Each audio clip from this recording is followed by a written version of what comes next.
Everyone, good morning. Welcome back to our channel Suchi Sourav's world. আমাদের চ্যানেলের নতুন একটি ভিডিওতে তোমাদের সকলকে স্বাগত। তো আশা করি তোমরা সবাই ভালো আছো, আমরাও আছি বেশ ভালোই।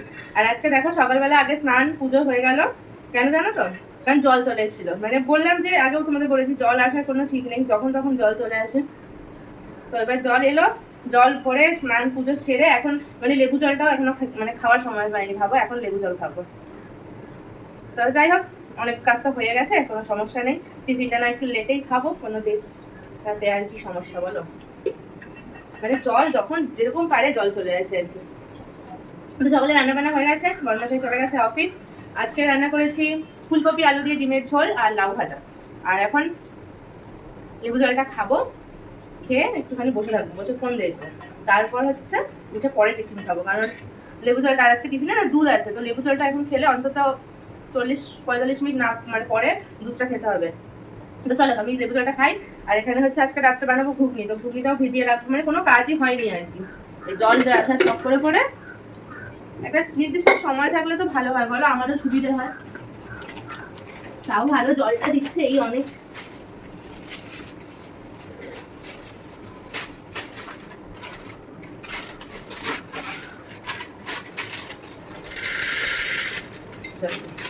ঘুগনির প্যাকেট শেষ, একটা একটা করে ফিনিশ করতে হবে এগুলো।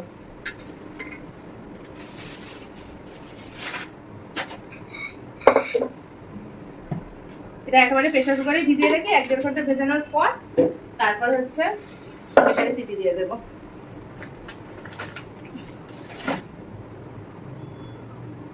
লেবু জলটা খেয়ে নিই আগে। না আমি আর আলাদা করে গ্লাসে নিই, বাটিটার মধ্যে গরম করি, বাটিটার মধ্যেই খেয়ে নিই।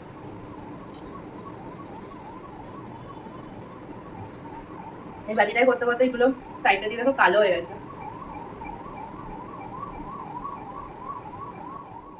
টিফিন খেয়ে এখন এই যে ঘুগনি বসালাম সিদ্ধ, মানে মটরটা বসালাম, মটরটা রান্না করে ঘুগনি হবে, এখনো ঘুগনি হয়ে পারেনি আর কি। তো এই যে বসালাম, ফিস ফিস করছে, এক্ষুনি সিটি দেবে আর কি।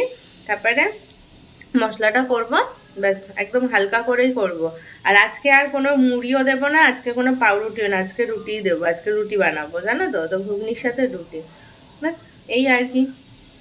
সারাটা দিন এই যে 4টে দেওয়ালের মধ্যে এইভাবেই একা একা থাকা, এই হচ্ছে আমার দিনকাল, এইভাবেই চলে। তো যাই হোক চলো, এই প্রেশারটা ফুসফুস করছে, সিটি দিক, এটা সিদ্ধ হোক, তারপরে ঘুগনিটা করব। তো সিদ্ধ করে প্রেশার কুকারটা ঠান্ডা হয়ে গেছে, এবারে ঢাকনা খুলে নিয়ে বসিয়ে দিচ্ছি রান্না। তো আজকে কোনো আদা রসুন পেঁয়াজ কিছুই দেবো না, সরি পেঁয়াজ দিয়েছিলাম, পেঁয়াজ কুচি আলু কুচি দিয়েছি, আর একটু সবার লাস্টে নুন হলুদ দিয়ে করে নিয়ে সবার লাস্টে শুধু একটু জিরে ধনে আর শুকনো লঙ্কার একটা গুঁড়ো করা আছে পাউডার, সেটা দিয়ে আজকে ঘুগনিটা বানিয়েছি। ঘুগনি করা হয়ে গেছে, এখন বসে পড়েছি খেতে। দুপুরের খাবারে আছে এই যে লাউ ভাজা, বরমশাইকে দিয়ে আমি রেখেছি। তরকারিটা আজকে একটু বেশি থেকে গেছে, ফুলকপি আলু দিয়ে ডিমের অমলেট করে তরকারি, আর এই হচ্ছে ভাত। এই হচ্ছে আজকে দুপুরের খাবার। দুপুরবেলা খাওয়া দাওয়া করে বেশ অনেকক্ষণ বসে রেস্ট নিলাম, মানে বসে না শুয়েই ছিলাম, ফোন দেখলাম, রেস্ট নিলাম। এখন হচ্ছে প্রায় 4:30টার মতো বাজে জানো তো, বিকেলবেলা এই যে আটা মাখছি। কারণ বরমশাই ফোন করলো, মানে বেশ অনেকক্ষণ আগেই করেছিল, বললো যে হয়তো 5:30টার গাড়িটায় মানে আসবে, 5:30টার ট্রেনে আসবে। তো সেই জন্য আমি আমার কাজগুলো আর কি এগিয়ে রাখছি, রাতের রুটি হবে সেই কারণে আটাটাও মেখে রাখছি। তারপর হচ্ছে জামা কাপড় যেগুলো ধুয়েছিলাম সেগুলো গোছাবো, গুছিয়ে রেখে তারপর আমি আর কি রেডি হব, রেডি হয়ে বেরাবো স্টেশনের দিকে। তো সেই কারণে হাতের কাজগুলো করে রেখে যাই, কারণ এসে তো আবার কালকে মানে আগামীকাল যা রান্না বান্না হবে সেই সব আবার রেডি করে রেখে দিতে হবে। তো সমস্ত কাজই হেঁটে এসে আটা মাখা অত কিছু হয় না, ইচ্ছা করে না, হয় সময় থাকে কিন্তু আমার ইচ্ছা করে না। তো যার জন্য আমি কাজগুলো যতটা পারি এগিয়ে রেখে যাই। আর কালকে যেহেতু সরস্বতী পুজো, তো সেই কারণে নিরামিষই খাবো, তো সেই জন্য আর কি ইচ্ছে করবো একটুখানি সবজি শাক কিনে নিয়ে আসবো, একটুখানি খিচুড়ি আর মানে মিক্সড সবজি করবো আর কালকে। তো সেই কারণে আর কি কিছু সবজি পালং শাক এগুলো কিনে নিয়ে আসবো। তো চলো এখন এই যে জামা কাপড় এখানে রয়েছে এগুলো গুছিয়ে নিই।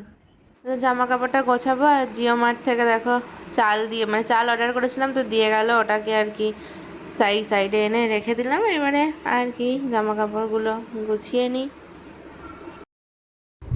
বরমাসের ফোন চলে এসছে, আমিও হয়ে গেছি রেডি, এই যে ব্যাগ নিয়ে। আর আগের দিন চকলেট কিনে দিয়েছিল, ওটাই এখন একটা খেতে খেতে যাব।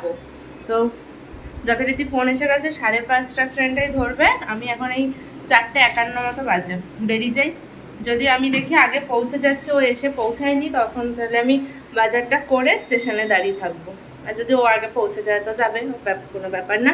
তো চলো যাই, এই যে রেডি হয়ে গেছি, দেখা যাচ্ছে পা দেখিয়ে দিলাম।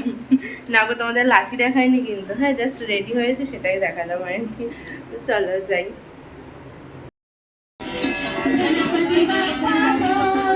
থেকে চলে এসেছি স্টেশন থেকে হাঁটাহাঁটি করে, এখন বর্মাসাকে ইউপি বানিয়ে দিলাম, কিন্তু না খেয়ে বসে বসে ফোন দেখছে শুয়ে শুয়ে। আর আমি এদিকে কালকের জন্য মানে কালকে রান্নার ব্যবস্থা করছি। কালকে যেহেতু সরস্বতী পুজো, নিরামিষ হবে, সেই কারণে নিরামিষ ডাল বসিয়ে দিয়েছি। নিরামিষ কে হবে বললো?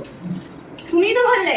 আমি তো বললাম এই তো অফিসে বসে কে ফোন করে আমাকে বললে যে কালকে সরস্বতী পুজো, কালকে মাংস খাবে। আরে না না, সরস্বতীর দিনে মাংস খেতে হয়। ইমা এই তো মেরে না না না না, শোনা না, কালকে মাংস খেতে হবে না। আমি সবজি কিনে এনেছি ঢং, পরের দিনকে খাবে। কালকে পুজো, কালকে মাংস খায় না কেউ। চলো আমি এদিকে ডালটা সিদ্ধ করি, আর এদিকে সবজিটা পরে কাটছি। তুমি কি ইউপিটা খাবে? দাঁড়াও, ঠান্ডা হয়ে গেছে তো এটা দিকে খেতে থাকো, আমি আমার মশলাটা করি, মশলা বলছি সবজিটা কেটে নিই, ওর আশায় থাকলে বেকার আমার হবে না। এই যে এখানে পালং শাক, কুমড়ো আর বেগুন, এই দিয়ে বড়ি দিয়ে সবজি হবে। আর হবে মিক্স ডাল, মানে ভেজ ডাল আর কি।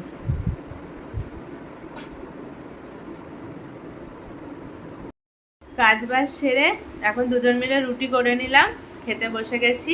তো আজকের এই যে খাবারে আছে রুটি, ঘুগনি আর গুড়। তো গুড়টা বরমশাই খায় না, আমিই খাবো। তো চলো রাতের খাবার দাবারটা খেয়ে নিই। আর শরীরটা ঠিক একটা জুতের লাগছে না, তো খাওয়া দাওয়া করে তাড়াতাড়ি শুয়ে পড়বো। চলো ডিনারটা সেরেই নিই।